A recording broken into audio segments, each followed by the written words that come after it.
सुप्रभात विद्यार्थियों। पिछली कक्षा में हमने पाठ्यक्रम का परिचय दिया था और साथ ही मैंने बताया था कि हम कथा साहित्य में ज्यों मेहंदी को रंग एक उपन्यास और कथा संचयन कथा संग्रह नामक पुस्तक में से 9 कहानियाँ अपने पाठ्यक्रम में पढ़ेंगे। आज हम हिंदी कहानी की विकास यात्रा पर विमर्श करेंगे। कहानी की परंपरा अत्यंत प्राचीन है, यद्यपि आधुनिक कहानी का इतिहास 20वीं सदी के दस्तक के साथ ही प्रारंभ होता है। कहानी के इस प्रारंभिक काल में जादू, कुतूहल और वासना मूलक प्रेम की कहानियों की ही अधिकता थी। हम सभी जानते हैं कि कहानी शब्द में ही जिज्ञासा है। जब भी कहीं कहानी की बात होती है कि कोई कहानी सुना रहे हैं या मैं आपको कहानी सुनाती हूँ, तो आपके मन में कौन, कैसे, कब इत्यादि जिज्ञासाएं स्वाभाविक ही जन्म लेने लगेंगी। भारतीय जनता के मनोरंजन के लिए भी पहले कहानियाँ एक महत्वपूर्ण साधन थी। कालांतर में गद्य के प्रचार, मुद्रण की सुविधाओं और विविध पत्र पत्रिकाओं जैसे हिंदी प्रदीप और सरस्वती, सुदर्शन इत्यादि के प्रकाशन से कथा साहित्य में अभूतपूर्व क्रांति आई। सरस्वती पत्रिका में 1900 ईस्वी में किशोरी लाल गोस्वामी की इंदुमती कहानी प्रकाशित हुई, जो परंपरागत कहानियों से सर्वथा भिन्न प्रकार की थी। किशोरी लाल गोस्वामी की गुलबहार, मास्टर भगवान दीन की प्लेग की चुड़ैल, रामचंद्र शुक्ल की 11 वर्ष का समय, आधुनिक कहानियाँ भी इसी समय के निकट की कहानियाँ मानी जाती हैं। सरस्वती पत्रिका में 1907 में बंग महिला की दुलाई वाली कहानी प्रकाशित हुई, जो हिंदी की प्रथम मौलिक कहानी मानी जाती है। आधुनिक दृष्टि से माधवराव सप्रे, जो मूलतः मराठी भाषा के थे, उनकी एक टोकरी भर मिट्टी को ही प्रथम हिंदी कहानी माना जाता है। ये हिंदी की प्रथम कहानी को लेकर के अपने विभिन्न मत हैं। अध्ययन की सुविधा की दृष्टि से हम कथा सम्राट मुंशी प्रेमचंद को अपने कथ्य के केंद्र में मानते हुए हिंदी कहानी के विकास को 4 चरणों में विभक्त कर सकते हैं। यह विभक्ति इसलिए की गई है कि हमें कहानी की विकास यात्रा को पाठ्यक्रम की दृष्टि से भी और समझने के लिए भी सुविधा रहे। प्रेमचंद पहला, प्रेमचंद पूर्व हिंदी कहानी। दूसरा चरण प्रेमचंद युगीन हिंदी कहानी।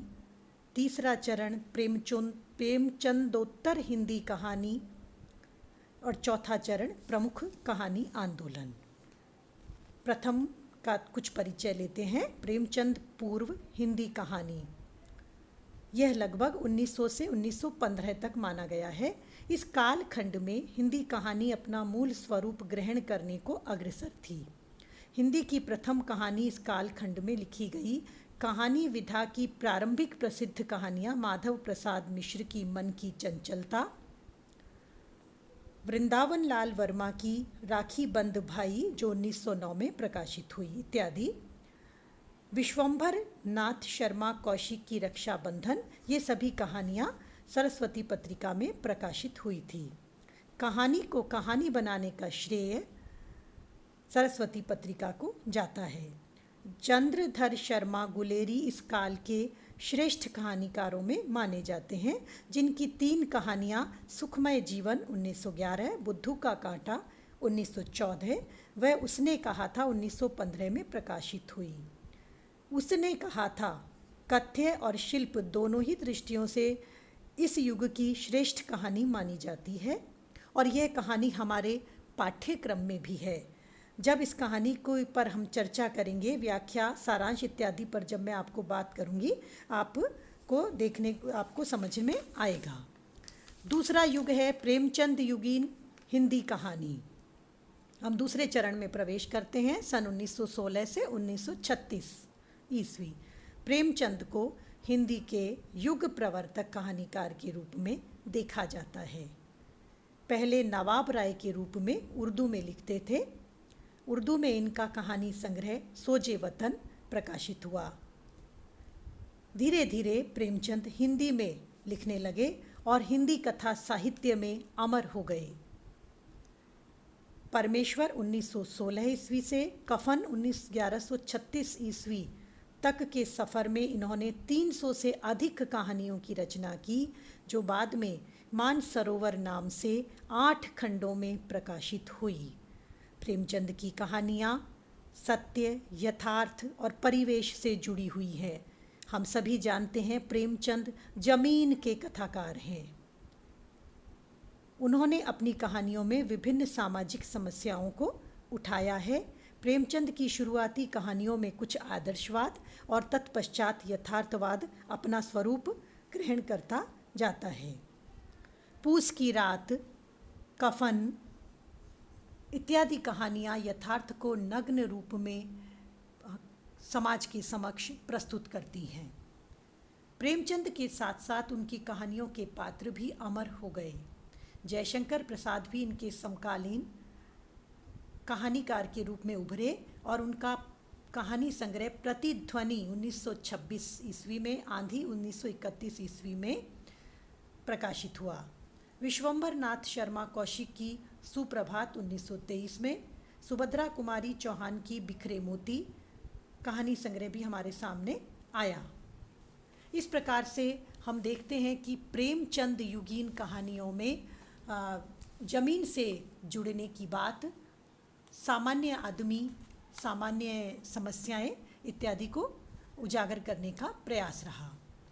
तीसरा चरण है कहानी की विकास यात्रा का प्रेमचंदोत्तर हिंदी कहानी, अर्थात प्रेमचंद के बाद के जो कहानीकार हुए तो उस समय कहानी की प्रकृति में, कहानी के लेखन, कथा, शिल्प इत्यादि में क्या परिवर्तन हुए। सन 1936 से 1950 ईस्वी प्रेमचंदोत्तर कहानी का विकास विविध दिशाओं में हुआ। कहानी इस काल की केंद्रीय विधा के रूप में उभरने लगी। अज्ञेय मनोविश्लेषणवादी कहानीकार माने जाते हैं। इनके साथ इलाचंद्र जोशी एवं जैनेन्द्र का नाम भी सम्मान के साथ लिया जाता है। कहानी में इस युग में प्रतीकों और बिंबों का प्रयोग भी इन्हीं रचनाकारों की कहानियों से शुरू हुआ। अज्ञेय की कहानियों में खितीन बाबू, पुलिस की सीटी, गैंग्रीन, पठार का धीरज इत्यादि कहानी संग्रह और इनके साथ अन्य कहानी संग्रह भी प्रकाशित हुए। जैनेन्द्र की कहानियों में मानवीय दुर्बलताओं का यथार्थ चित्रण मिलता है। इनमें व्यक्ति का मनोविज्ञान भी भरपूर देखा जा सकता है। पाजेब 1942 ईस्वी में व उसके बाद के कहानी संग्रह जय, अपना भाग्य, ध्रुव यात्रा आदि कहानी संग्रह भी अपनी छाप छोड़ते गए। इलाचंद्र जोशी की कहानियों में अहम, वासना व कुंठा का स्वर मिलता है। इस प्रकार से यशपाल ने भी कुछ कहानियाँ लिखी जो प्रगतिवादी चेतना के ध्वजवाहक के रूप में कथा साहित्य में अपना स्थान रखते हैं। हम अगले चरण में प्रवेश करते हैं प्रमुख कहानी आंदोलनों के रूप में। प्रमुख कहानी आंदोलन समय के साथ कहानी के स्वरूप को बदलते चले गए और समाज की स्थितियों के अनुसार कहानी को समझने का प्रयास किया जाने लगा। डॉक्टर गणपति चंद्र गुप्त ने लिखा है कि नई कहानी का सबसे बड़ा वैशिष्ट्य है कथा तत्व का ह्रास। नया कहानीकार कथानक को महत्व नहीं देता। कमलेश्वर कहते हैं कि पुरानी और नई कहानियों के बीच बदलाव का बिंदु है नई वैचारिक दृष्टि। स्वतंत्रता के बाद आदर्शवाद की कल्पनाएं धूमिल होती दिखाई देती हैं। कहीं कहीं वहाँ समाज में व्याप्त गरीबी, भूखमरी, बेरोजगारी जैसी समस्याओं ने भी कहानीकारों के अंतस को झकझोरा और इस प्रकार से कुछ कहानियाँ हमारे सामने समाज के चित्र सामने लेकर आईं। अब हम इन कहानी आंदोलनों का सूत्रपात कहानी के विषयों के अनुसार हुआ। यद्यपि कोई भी कहानी आंदोलन लंबे समय तक नहीं चल सका। ऐसे चर्चित कहानी आंदोलनों में कुछ एक नाम उल्लेखनीय हैं जो हमारे पटल पर हैं। नई कहानी, सचेतन कहानी, सहज कहानी, ए कहानी, समांतर कहानी, सक्रिय कहानी, जनवादी कहानी। इन सभी कहानियों में समाज के विभिन्न चित्र कहानीकारों ने अलग अलग प्रकार से हमारे सामने उपस्थित किए हैं। हमारे पाठ्यक्रम में मुख्य रूप से इनका सामान्य परिचय और उसके पश्चात हम अगली कक्षा में आपको कहानी के प्रमुख तत्व और कहानी एवं उपन्यास में समानता और अंतर, इस पर चर्चा करेंगे। धन्यवाद।